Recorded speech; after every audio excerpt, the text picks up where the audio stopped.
Public agitator Martin Luther King Jr. was under surveillance by the FBI as early as 1955 due to his Montgomery bus boycott. In January 2025, President Trump issued an executive order, declassification of records concerning the assassinations of President John F. Kennedy, Senator Robert F. Kennedy, and the Reverend Dr. Martin Luther King Jr. We start to see the leak of FBI records related to MLK Jr. around this time. What these records reveal is MLK was a debauched figure as he fought against segregation, which would see the rise of various race wars and anti-white lynching, which continues to this day. The FBI was so disturbed by what they found in MLK, they issued an anonymous letter to him and his wife, which his wife termed mumbo jumbo. But was it?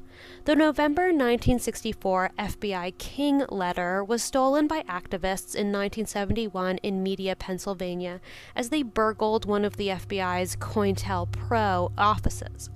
The author of the letter was suspected to be FBI Deputy Director William Sullivan, and various FBI officials went on record in 1964 to label King as a liar due to his statements about racial bias in various federal agencies.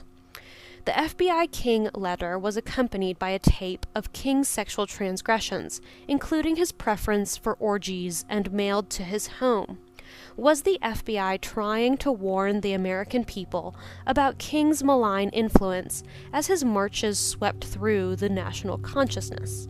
Was King really the peaceful protester modernity wants to label him as? In view of your low-grade, abnormal personal behavior, I will not dignify your name with either a Mr. or a Reverend or a Doctor, and your last name calls to mind only the type of king, such as King Henry VIII, and his countless acts of adultery and immoral conduct lower than that of a beast. King, look into your heart. You know you are a complete fraud and a great liability to all of us Negroes. White people in this country have enough frauds of their own, but I am sure they don't have one at this time that is anywhere near your equal. You are no clergyman, and you know it. I repeat, you are a colossal fraud, and an evil, vicious one at that. You could not believe in God and act as you do. Clearly you don't believe in any personal moral principles. King, like all frauds, your end is approaching. You could have been our greatest leader. You, even at an early age, have turned out to not be a leader, but a dissolute, abnormal, moral imbecile. We will now have to depend on our older leaders, like Roy Wilkins, a man of character, and thank God we have others like him. But you are done. Your honorary degrees, your Nobel Prize, what a grim farce, and other awards will not save you. King, I repeat, you are done. No person can overcome facts, not even a fraud like yourself. Lend your sexually psychotic ear to the enclosure. You will find yourself, and in all your dirt, filth, evil, and moronic talk exposed on the record for all time. I repeat, no person can argue successfully against facts. You are finished. You will find on the record for all time your filthy, dirty, evil companions, male and female, giving expression with you to your hideous abnormalities, and some of them pretend to be ministers of the gospel. Satan could do no more. What incredible evilness! It is all there on the record, your sexual orgies. Listen to yourself, you filthy, abnormal animal. You are on the record. You have been on the record. All your adulterous acts, your sexual orgies extending far into the past. This one is but a tiny sample. You will understand this. Yes, from your various evil playmates on the East Coast to redacted, and others on the West Coast and outside the country, you are on the record. King, you are done. The American public, the church organizations that have been helping Protestant, Catholic, and Jews will know you for what you are, an evil, abnormal beast. So will others who have backed you. You are done. King, there is only one thing left for you to do. You know what it is. You have just 34 days in which to do. This exact number has been selected for a specific reason. It has definite practical significance. You are done. There is but one way out for you. You better take it before your filthy, abnormal, fraudulent self is bared to the nation. 4 years after this letter, King was shot to death by James Earl Ray. In 1968, the FBI revealed the following about King in an internal memo. King's personal conduct. With the funds he received from the Ford Foundation, King held the first of 2 workshops in Miami, Florida, in February 1968 to train Negro ministers in urban leadership. One Negro minister in attendance later expressed his disgust with the behind-the-scene drinking, fornication, and homosexuality that went on at the conference. Several Negro and white prostitutes were brought in from the Miami area. An all-night sex orgy was held with these prostitutes and some of the delegates in attendance. One room had a large table in it which was filled with whiskey. The 2 Negro prostitutes were paid $50,000 to put on a sex show for the entertainment of guests. A variety of sex acts deviating from the normal were observed. This activity is not new to King and his associates.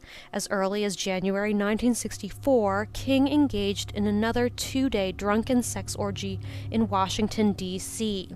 Many of those present engaged in sexual acts, natural as well as unnatural, for the entertainment of onlookers.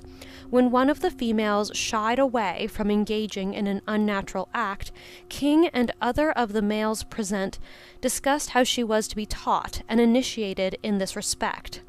Throughout the ensuing years and until this date, King has continued to carry on his sexual aberrations secretly while holding himself out to public view as a moral leader of religious conviction. King's mistress.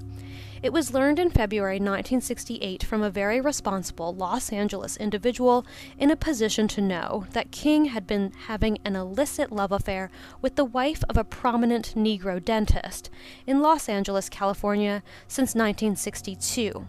He believes King fathered a baby girl born to this woman inasmuch as her husband is allegedly sterile. The child resembles King to a great degree, and King contributes to the support of this child. He calls this woman every Wednesday and frequently meets her in various cities throughout the country. The individual who reported this is himself a prominent Negro who is related by law to King's mistress. He advised he has known King since 1960 and refers to him as a hypocrite. He also reported King is having illicit love affairs with 3 other women. One of them is Joan Baez, the nationally known folk singer. The prominent Negro who furnished the information said he was appalled a man of King's low character could cause so much trouble for both Negroes and the government. As can be seen, it is a fact that King not only regularly indulges in adulterous acts, but enjoys the abnormal by engaging in group sexual orgies. These facts about the Nobel Peace Prize winner make his remarks seem incongruous.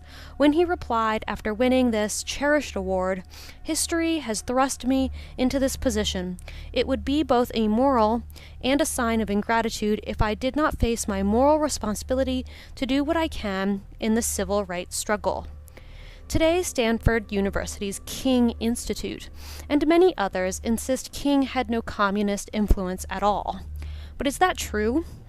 In February 1962, FBI head J. Edgar Hoover told Attorney General Bobby Kennedy that Stanley Levison, a Jewish attorney who helped fundraise the over $1 million in King's Chicago bank account in 1963, and one of King's closest advisors, was a secret member of the Communist Party.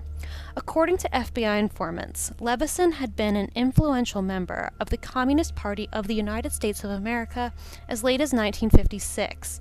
The Southern Christian Leadership Conference, which Levison took an active role in despite not being a Christian, was basically a communist front as it sought to bring down Southern Christian tradition and replace it with communism. Members of Levison's family revealed to author David Garrow that Levison had been associated since 1965 with Viktor Lysyovsky, a top Soviet official at the United Nations. Kennedy, in an attempt to legitimize the civil rights movement for voting purposes, told King to drop Levison and communist Hunter Pitts Odell. King promised to do so, but never did. All of this material can be found in the CIA's reading library. Due to the presence of these at least 2 known communists in King's orbit, Hoover deployed agents to find subversive material on King, and Bobby Kennedy authorized wiretaps on King's home and Southern Christian Leadership Conference offices in October 1963. After the passage of the Civil Rights Act of 1964, the traditional views of the FBI were almost completely scuttled, and the FBI turned into an arm of enforcing integration with all the force of the law, including violence, behind it. To date, exponentially more whites have been killed by blacks than the total number of blacks lynched, which is about 5,300 total.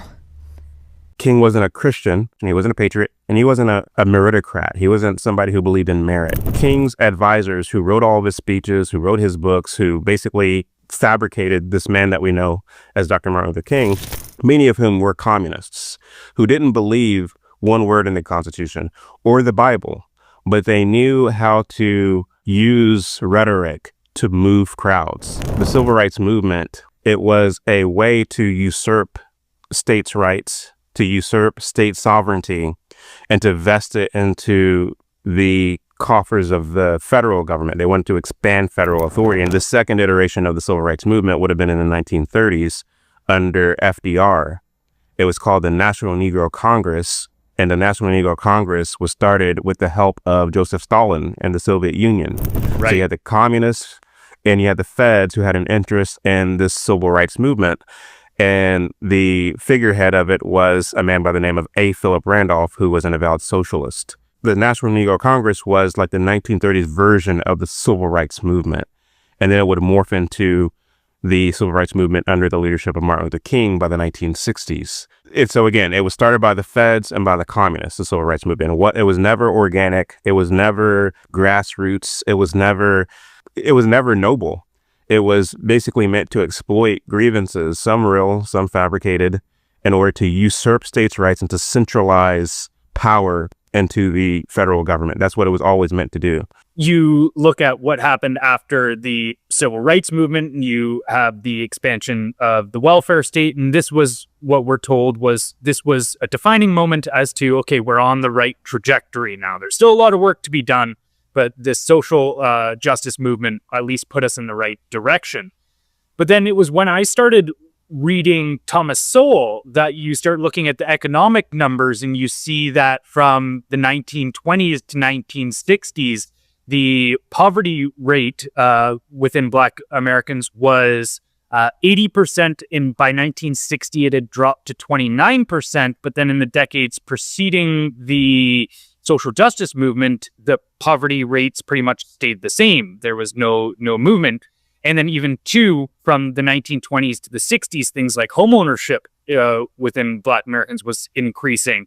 But then again, it just teeters off after this social justice movement. So it's really interesting that we have this kind of cultural narrative that is completely backwards to the economic reality. The civil rights movement is not this grassroots organic thing, Negroes coming together. No, it was made in the Hollywood basement. The goal of the Soviet Union and helping start the civil rights movement was to usher in Marxism and communism into the United States by way of the Negro. The purpose of the feds was to use the civil rights movement to agitate in the streets, make states seem incapable of self-governance, create enough tension to where there's a public outcry, and they call for federal authority to sweep in and to enact legislation that expands the role of the federal government and infringes upon states' rights and the authority of the church. We read one day, we hold these truths to be self-evident, that all men are created equal, that they are endowed by their Creator with certain inalienable rights, that among these are life, liberty, and the pursuit of happiness.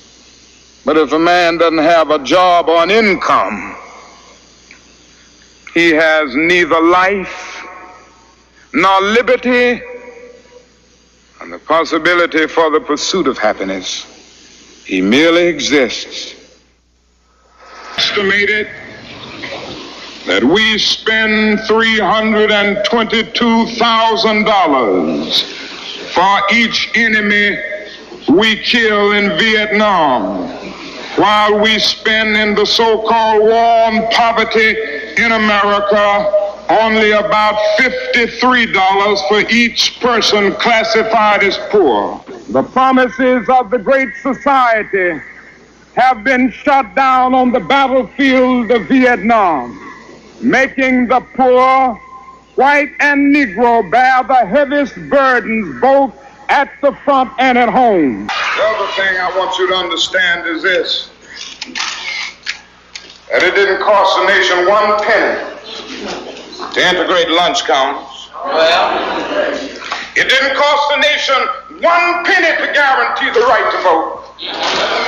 But now we are dealing with issues that cannot be solved without the nation spending billions of dollars and undergoing a radical redistribution of economic power. Yeah.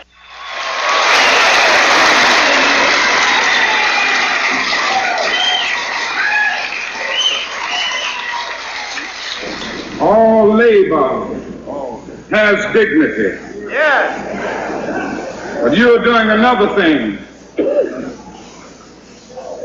You are reminding not only Memphis, but you are reminding the nation that it is a crime for people to live in this rich nation and receive starvation wages.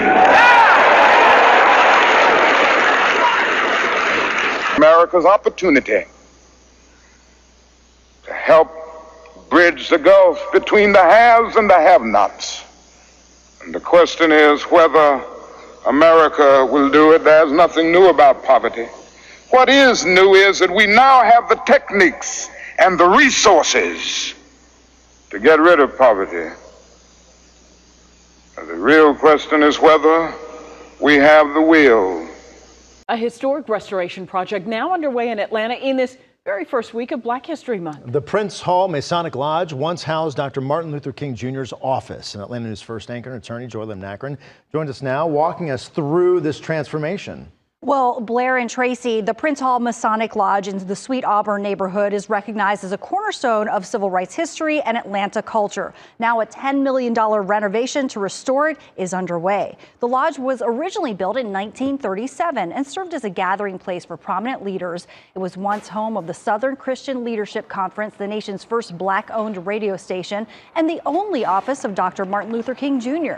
It is home to the local Prince Hall Masons, a fraternal organization founded in 1775 by former slave and civil rights activist Prince Hall.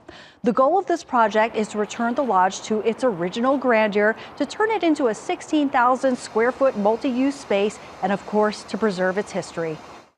It's this community that created Dr. King, right? Dr. King didn't create this community.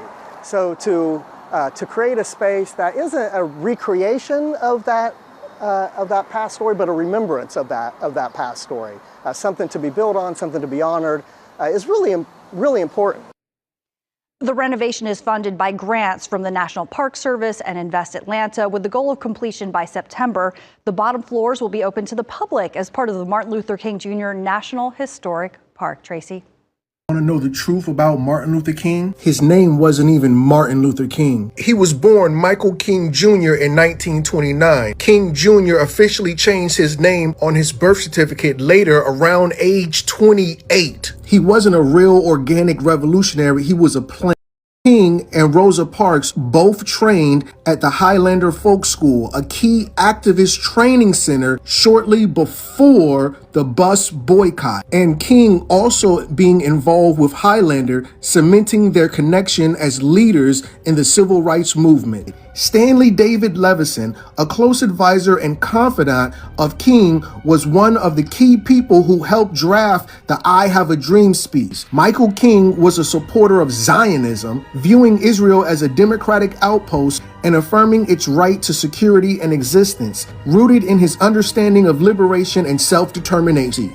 see individuals and organizations significantly funded and supporting Michael King and the civil rights movement, providing crucial financial backing, legal support, and high-profile endorsements with leaders like Rabbi Abraham Josiah Heschel marching alongside King, and groups like the American Jewish Congress and NAACP, which is a organization partnering with King's Southern Christian Leadership Conference and other black organizations. In the 1989 autobiography, And the Walls Came Tumbling Down, Ralph Abernathy wrote that Michael King spent parts of his final night alive with two women and had an encounter with the third, whom he fought.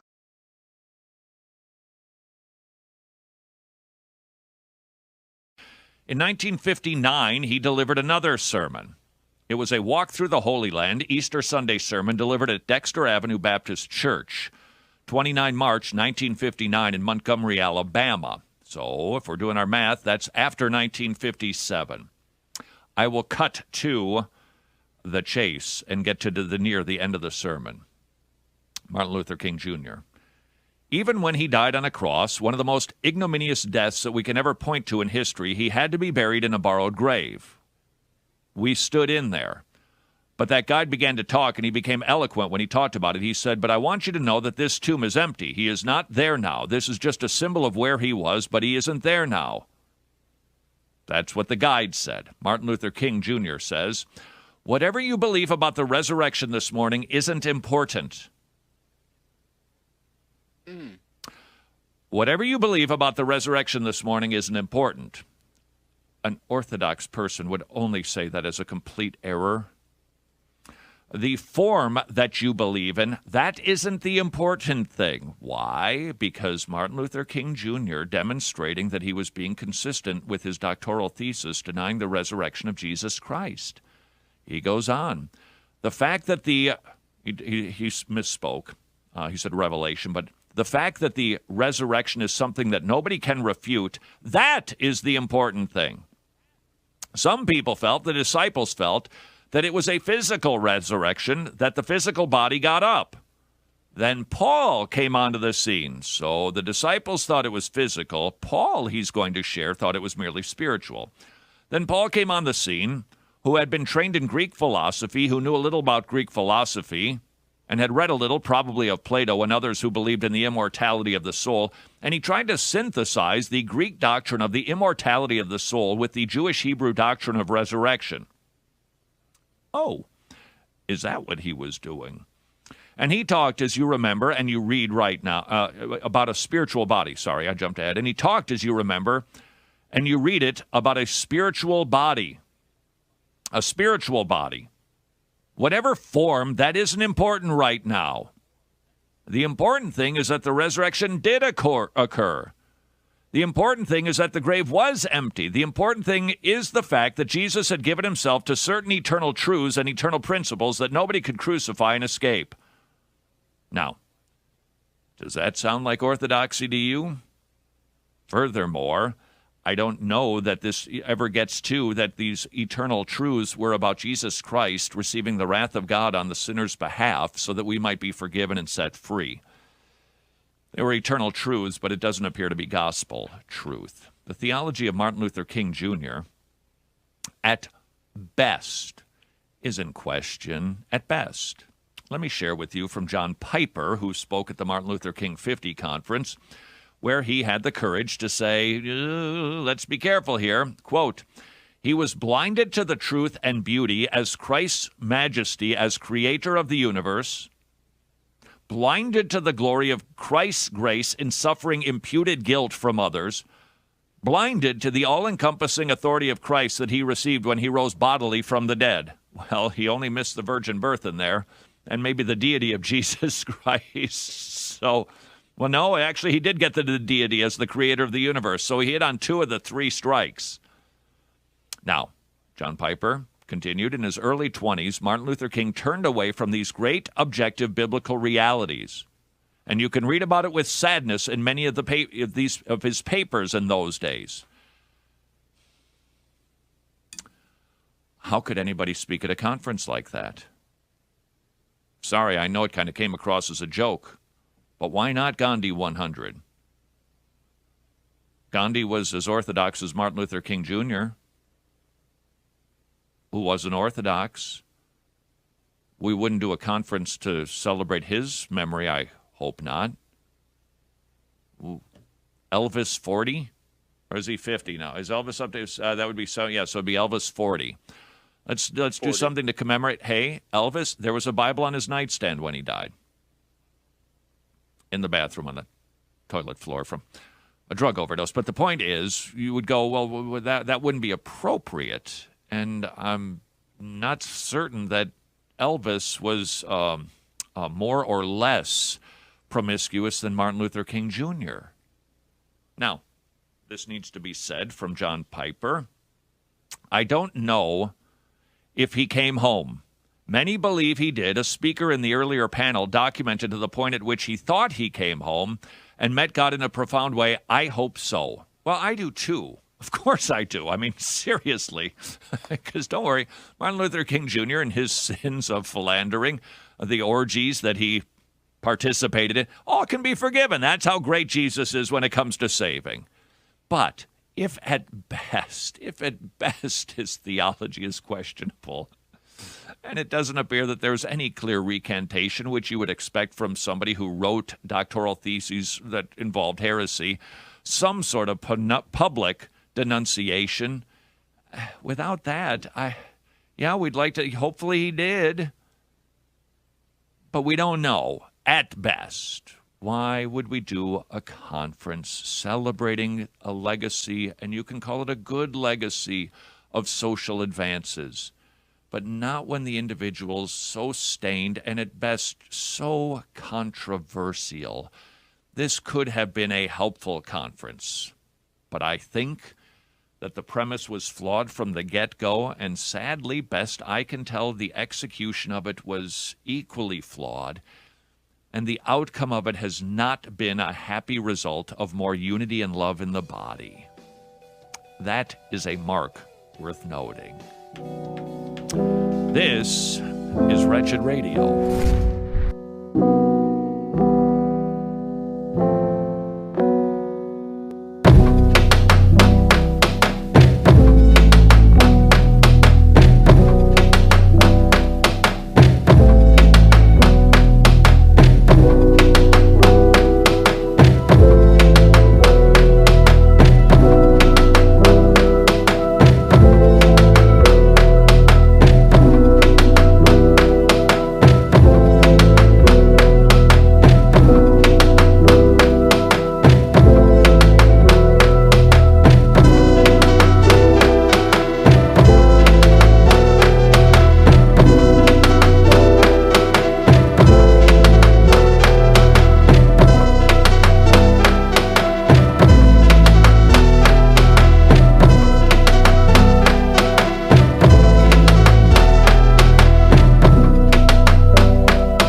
Of former slaves and the sons of former slave owners will be able to sit down together at the table of brotherhood. I have a dream that one day even the state of Mississippi, a state sweltering with the heat of injustice, sweltering with the heat of oppression, be transformed into an oasis of freedom and justice. I have a dream that my 4 little children will one day live in a nation where they will not be judged by the color of their skin, but by the content of their character. I have a dream today.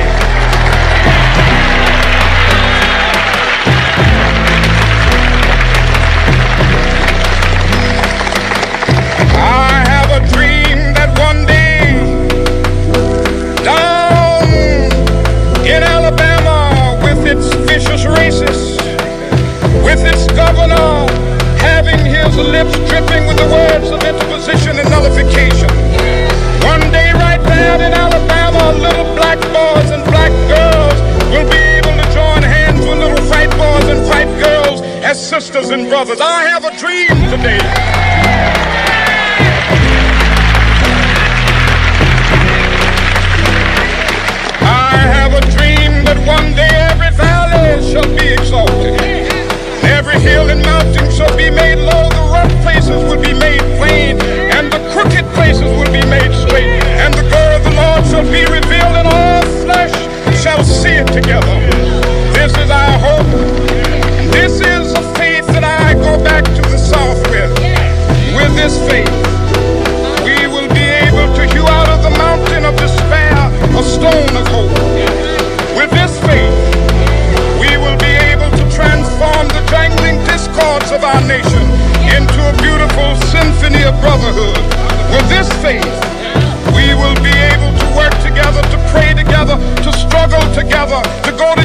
together, to stand up for freedom together, knowing that we will be free one day. This will be the day. This will be the day when all of God's children be able to sing with new meaning, my country, tears of thee. Sweet land of liberty of thee I sing. Land where my fathers died, land of the pilgrims cry. From every mountainside, let freedom ring. And if America is to be a great nation, this must become true. So let freedom ring from the prodigious hilltops of New Hampshire. Let freedom